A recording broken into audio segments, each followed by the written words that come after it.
I'm Allison Langer. I'm Xaire. I'm Andrea Askowitz, and this is Writing Class Radio. You'll hear true personal stories and learn a little bit about how to write your own stories. Together, we produce this podcast, which is equal parts heart and art. By heart, we mean the truth in a story. By art, we mean the craft of writing. No matter what's going on in our lives, Writing Class is where we tell the truth. It's where we work out our shit. There's no place in the world like Writing Class, and we want to bring you in. Hey everyone, welcome to season 12, and welcome to all our new listeners and our loyal listeners. Today we're starting a 10-part series inspired by the people I taught memoir writing in a men's prison. We put out a call for stories from people currently serving time or anyone who was formerly incarcerated. Up until I began teaching memoir in prison, I knew very little about people who are or have been incarcerated, their lives, their experiences, really anything. And I know I'm not alone here. Working with incarcerated men profoundly changed me in ways I am still processing. Throughout this series, we want to share with you some of the stories from the men inside who sent in their essays. You'll also hear stories from some of my former students, so you get to know these people how I did. This is our own small way of crossing over the prison wall. And to help us get this right, we have Xaire. Xaire, will you tell our listeners a little bit about yourself?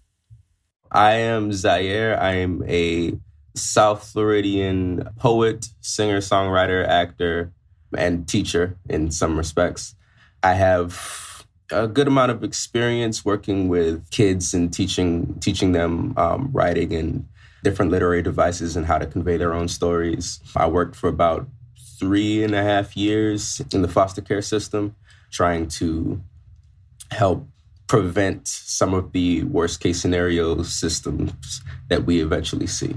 Xaire will be contributing his feedback and commentary throughout the series as co-host along with Andrea and me. And Xaire's music will also appear throughout the series. Yay, thanks. Thanks for being here, Xaire. Thank you for having me. I want to say something before we continue. We want to be respectful of those who have been personally affected by violence. So we don't mean to sensationalize crime or someone who breaks the law. Instead, we want to share stories. We do want to question the whole U.S. criminal justice system because we think it's not working. We also think our criminal justice system unfairly targets people of color and people who are financially disenfranchised. We begin our series with a story Allison wrote. It's a story about change, a change in the way she sees the justice system and the way she sees the people caught up in the justice system. So before I read my story, I do have a confession. I used to think all the people in prison were criminals and that they deserved to go to jail. But I will tell you, after getting to know many of the guys in prison, I realized, A, that was not correct. And B, I realized we share a lot of similarities. I've lied. I've cheated. I stole socks from a little boutique and a jacket from a department store. And I never thought about the consequences. I was 16, which is basically how old many of the guys I taught were when they made their first poor or desperate decision. It didn't occur to me that consequences are not always the same for everyone.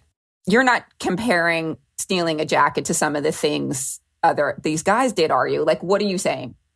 Well, I mean, I didn't show up with a gun. I mean, I didn't show up. I didn't murder anybody. I didn't do that. But I don't know what would have happened had I been caught and thrown into the system. So I cannot know what would have happened had I been treated differently. Okay. So after teaching in prison and getting to know these students, I can see how judgment like mine leads to very closed-mindedness, separation, dehumanization, and injustice. So by sharing the stories with my students, my own stories, that's how I learned that we're more alike than different. Oh, what do you mean your own stories? By sharing my own stories? Oh, when we were in class, I shared my stories when they shared theirs. So you wrote with them and you guys went around the way we do in writing class, and you were one of the students too. Okay, cool. So you facilitated the way we facilitated writing class radio. That's awesome. I get it. Xaire, can you give us any insight into what it was like for you at juvie? One of the most important things I noticed from teaching in traditional settings in high schools and middle schools and elementary schools and such, and then teaching in the juvenile detention centers and the group home that I was working at was the contrast in commitment to it. Because in those settings, there's a lot of hopelessness. There's a lot of apathy because they notice. I know you were speaking a little bit, Allison, about not noticing it first or not realizing that some people may not receive the same consequences as you do.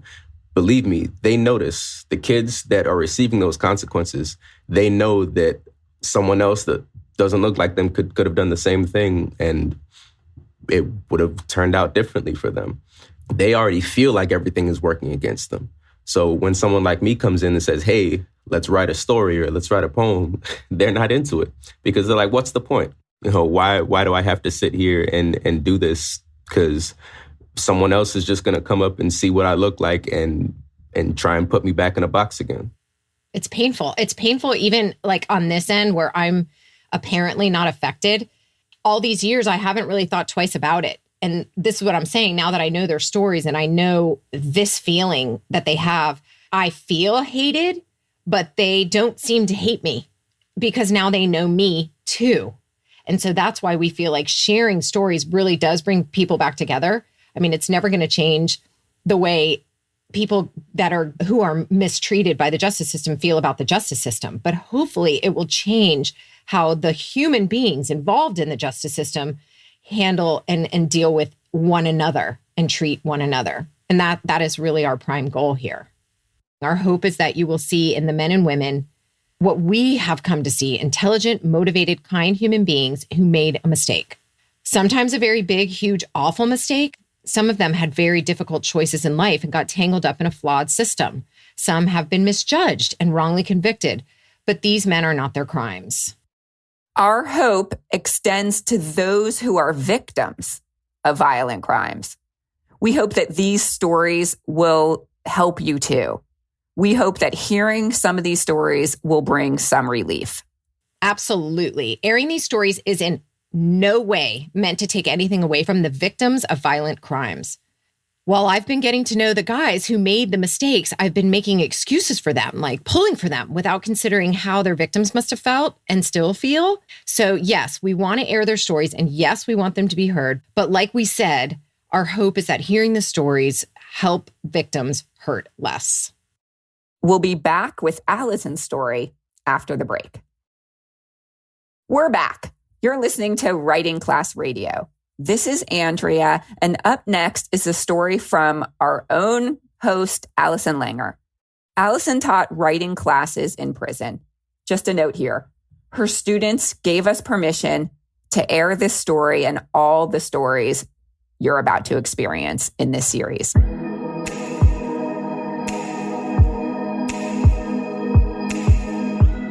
Teaching memoir writing in a men's prison changed my life. I'd been teaching memoir writing in prison for a year when Tutal joined the class. He's 6'4", but it's not his height I noticed immediately. I noticed his eyes, which were full of disappointment and distrust, and his demeanor, more stoic than the other guys, who seemed like babies in comparison. I didn't think too much of it. I'd earn his trust. The entire first semester, Tutal never spoke in class, and he left the room when it was his turn to share what he had written. One day at the end of the semester, he showed me what he'd written, a whole page of dots and dashes instead of words. That's interesting, I said, but I didn't push. I was surprised when he signed up for my class again. In the third class that second semester, Tutal didn't leave when it was time to share. He picked up his paper and stared at it. He took a deep breath and spoke. My name is Clifton K. Jones. I'm a 41-year-old Black man from Bradenton, Florida. His piece read like a legal brief, but was also vulnerable because Tutal shared the worst things he'd ever done. Robbery with a firearm, kidnapping, nobody harmed, first offense, declined a plea of 11 years, sentenced to life. I'm a white woman who grew up in an upper-middle-class suburb of Miami. I didn't know anyone who'd gone to prison.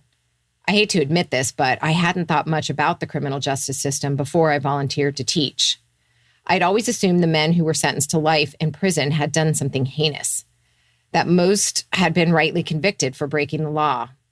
Tutal's charges were serious. He'd kidnapped somebody. But life? Every semester after class, I visited the website for the Florida Department of Corrections and searched each student by his Department of Corrections number. I knew who was sentenced for robbery with firearm, possession with intent to sell, murder. Too Tall was not serving time for murder, and yet he still had a life sentence. This was his breakout story. Everyone in writing class has one. The story that's been bottled up inside, waiting for release. I've observed this pattern over the 10 years I've taken and taught memoir classes. This one story opens the door for every other story a student needs to tell. It's the hardest one to reveal because it's usually the one that caused a major life change. It's the moment a teacher knows she's earned a student's trust. After his story, I looked at Too Tall differently. He told the truth about an 18-year-old kid who'd held up a KFC with an unloaded gun. It was his birthday. He and his friends wanted a couple $1,000s to party with. His friend worked there. They had a plan. Too Tall had revealed his ugly, so I trusted him. The same week Too Tall began to share in class, he also began to give feedback. A guy named Bama read a prompt response. Bama didn't take well to feedback and ended every story with, "Roll Tide." Too Tall said, "There's a lot of smack talk, but no scene. I'd like to see a real example of this guy being a great football player. And what's with the roll tide at the end of everything?" Bama said, "That feedback is bullshit." "Man, please," Too Tall said as he stood up, shook his head, and walked out of the class. I felt uncomfortable, not just because there was conflict and I was alone in prison with 15 men, but because I know how it feels when you're being vulnerable and someone is not. I had a feeling Too Tall was upset that Bama was throwing out pep rally cries while he was revealing very personal details about his life. The following week, Bama didn't show. When I asked about him, nobody spoke. All eyes were focused on papers, the desk, the floor. Then Too Tall said in his quiet voice, "Kid won't be coming back to class." "What happened?" Another guy said, "He messed with the wrong people. You don't do that here." I said, "Because of last week?" Too Tall said, "He's like that everywhere." As the semester went on, Too Tall read more personal writing about his life growing up with a dad and uncle in and out of prison and school basketball ups and downs. One of his stories was about wanting to leave a legacy, something that lived on after he was dead. "God, you're only 41, I thought, but said nothing. I could teach them to write about their life, but I couldn't help them get free to live it. When Too Tall read, the other guys paid attention. As Too Tall got more personal, so did everyone else. During feedback, Too Tall often said the words, "I was thinking." More seen, less proselytizing. He brought up points I hadn't even considered. Let's see the people around you, the clothes you're wearing, what you ate for dinner, paint the picture. I began deferring to him. Too Tall's writing came out with clarity I envied. When he wrote a story about his mom's death that was so heartbreaking and well-written, we discussed submitting it for publication. His shoulders lifted, and I think I saw something that looked like hope as he considered this opportunity to leave a legacy. As Too Tall walked me out that day, he was no longer a fascination. He felt like a fellow writing friend. The kidnapping charge he mentioned in his breakout essay was still bothering me. He just didn't seem like a guy who could do that. I know asking about their crimes is dehumanizing, but as a writing teacher, I felt the explanation of the kidnapping needed to be in his essay. So I said, "I was wondering, how do you kidnap someone? How exactly does that go down?" He laughed and shook his head. "It's not like that. That guy was a snitch. We just put him in the trunk and drove him out a ways. It was just meant to teach him a lesson." The following week, Too Tall was not in class. He got caught with an illegal cell phone and sent to solitary confinement.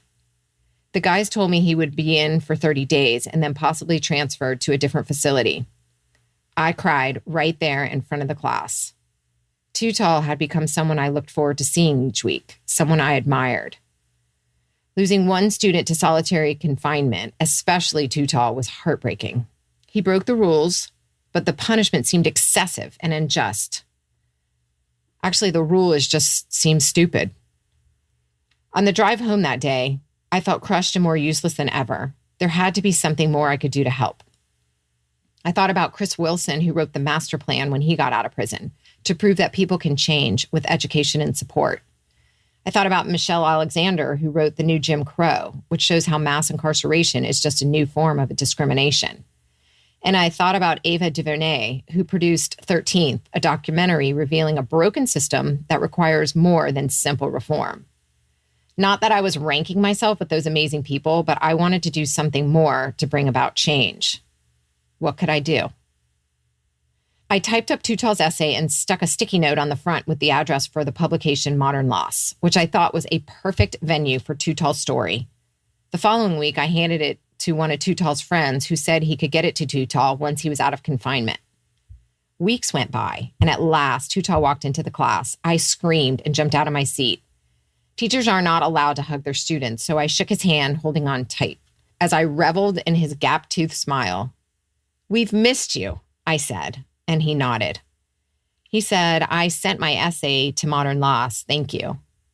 On the way out, Tootall handed me a note. It said, "My only regret is missing class, my only ray of genuine light that I look forward to at the end of the week. Just the presence of class gave me a feeling beyond hope." It's been 3.5 years since I walked into prison. I look forward to seeing all the guys. I no longer see them as random criminals. I don't look up their crimes anymore. I know their stories, or part of them. I've heard how their years in prison have changed them. Hearing those stories have changed me. I'm not a psychologist, and I don't have a fancy MFA.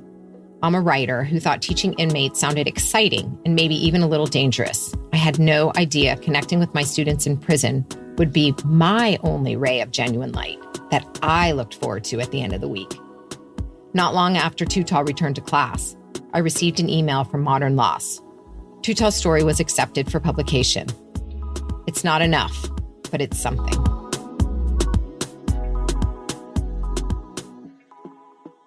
So I see this confident teacher coming into a classroom where she is sure she's going to earn this student's trust. She describes Tootall really well. He is more stoic compared to the other guys who are seem really lively. He's writing dots and dashes only, but she just takes it in stride. Oh, that's interesting. All right, I'm going to earn his trust. And there were a few other places where I thought she was really confident like that. One thing that I thought of this time is, so I really trust her as a writing teacher. So she says that she's been teaching and taking writing classes for 10 years, and she knows that every student has a breakout story. I kind of wanted to hear hers. I wanted to and I think that would have worked in a longer piece. If she had talked about the first time she wrote her breakout story, one, it would have shown us her vulnerability, and it would have also proved that she really knows what a writing class is like, though I still believe her. I mean, maybe because I know her, but Xaire, did you believe her? Did you believe that here's a narrator who really knows what she's talking about in terms of being a writing teacher?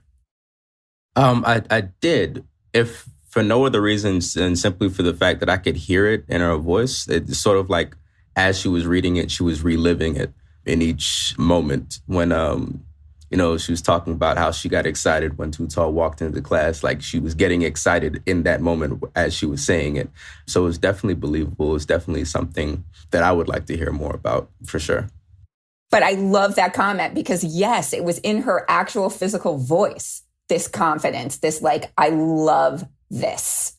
Another thing that I think I wanted, we do see a change in this narrator. She walks in, she admits she's a white woman who hadn't thought much about what it would be like to teach in prison. And I actually really admire and like that honesty.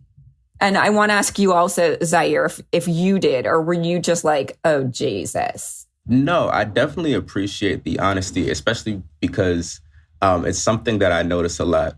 Not just in this and going into these spaces and teaching, but just in general, I've noticed that as a society, things that sort of seem a little dangerous are exciting to us. And we tend to want to invest our time in those things and put ourselves in those situations because it's like a thrill to us. But then we lose sight of the fact that other people's lives are involved and other people's experiences are involved.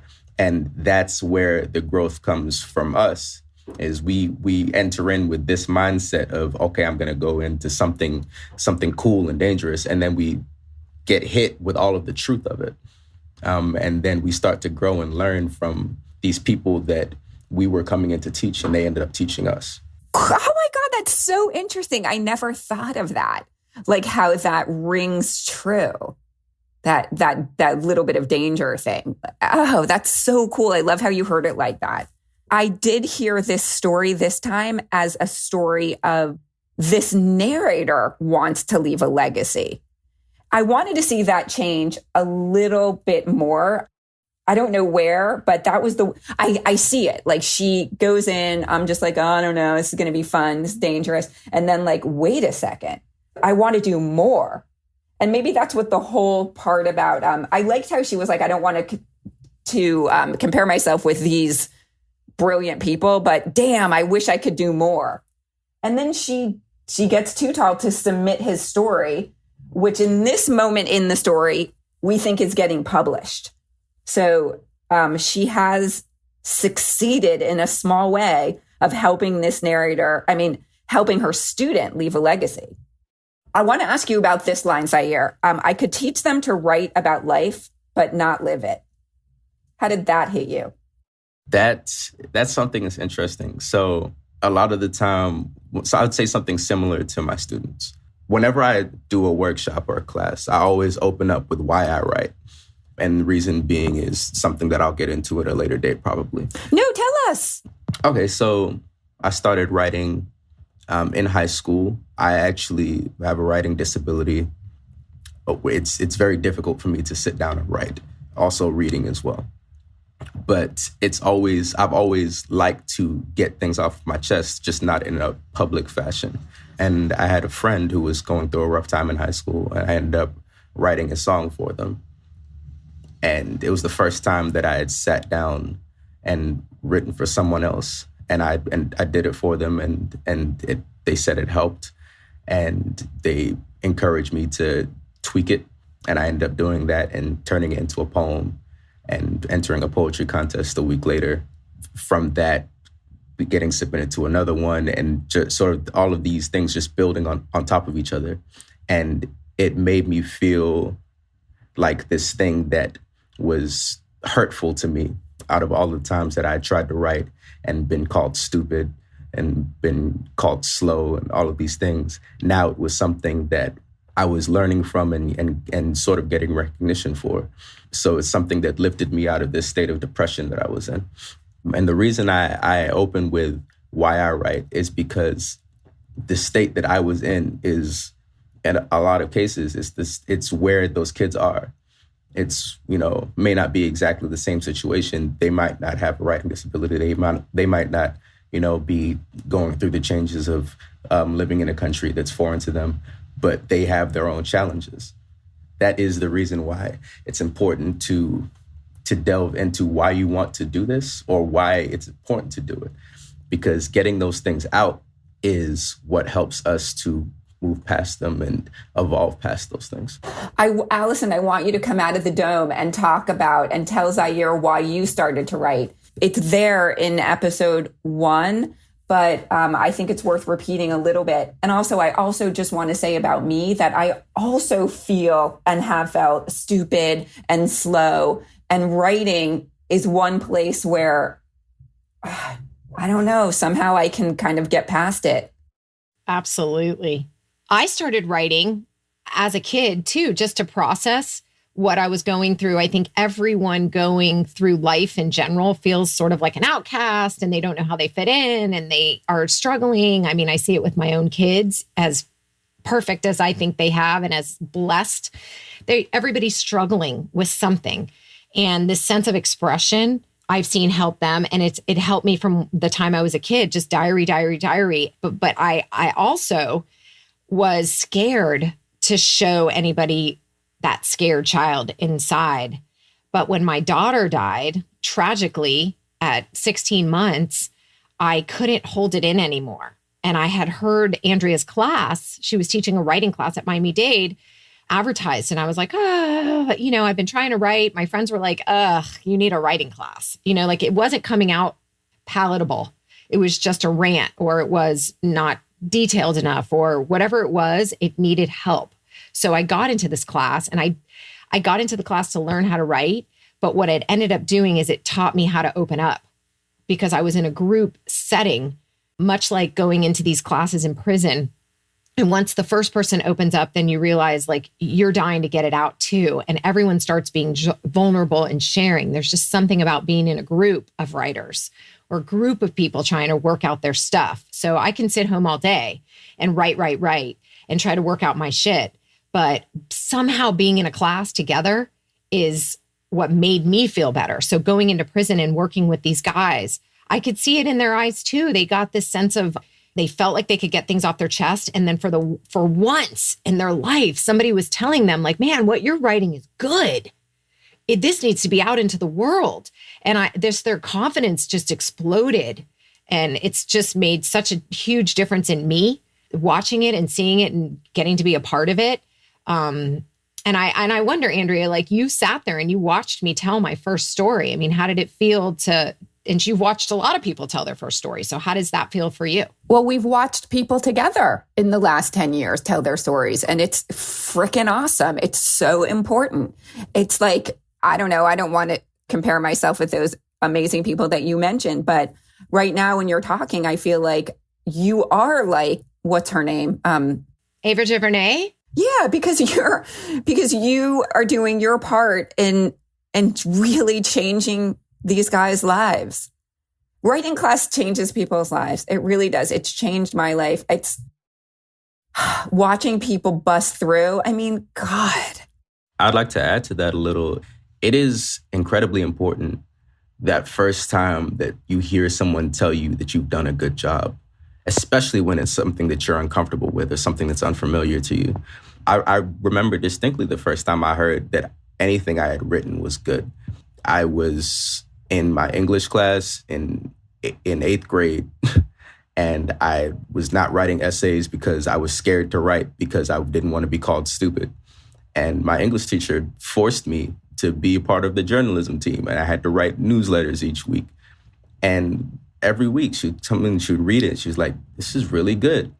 And that was not something that I had heard before. And it's something that sticks with you. When someone tells you finally that you've done a good job with something, it's incredible. Were you also writing in 8th grade really personal stuff? Or was it just about the quality that you were like, oh my God, someone thinks my writing is good? Because that's the thing about writing. It's both so personal, and then it's also, you're putting yourself out there, like, judge my ability. Ah! Yeah, so the comfortability with writing came in stages.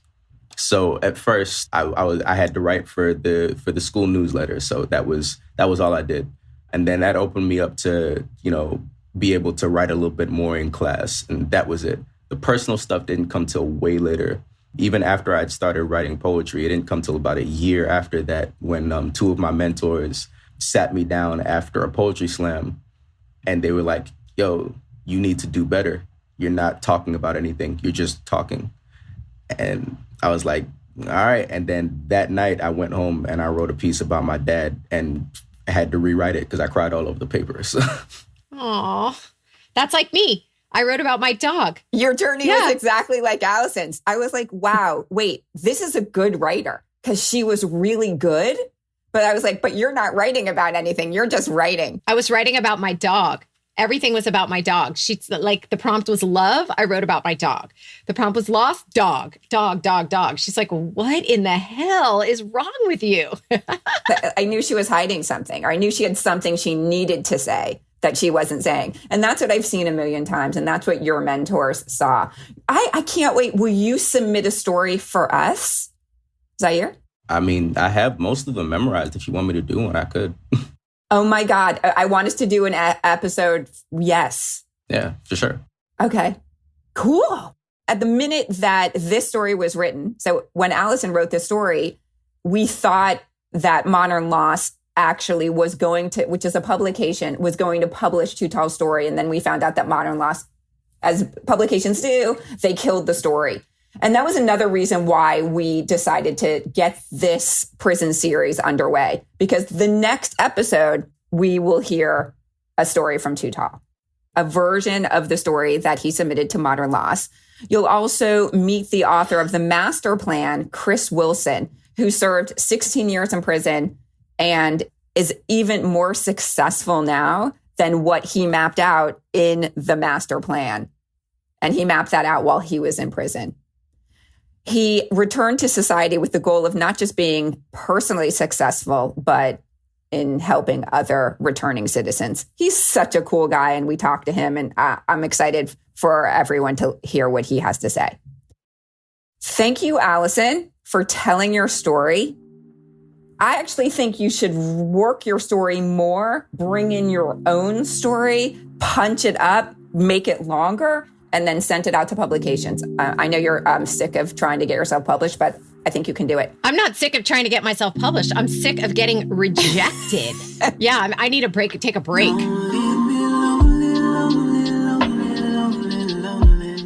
Writing Class Radio is produced by Allison Langer, me, Andrea Askowitz, Xaire, and Matt Kundal, Evan Serminski, and Courtney Fox at the Sound Off Media Company.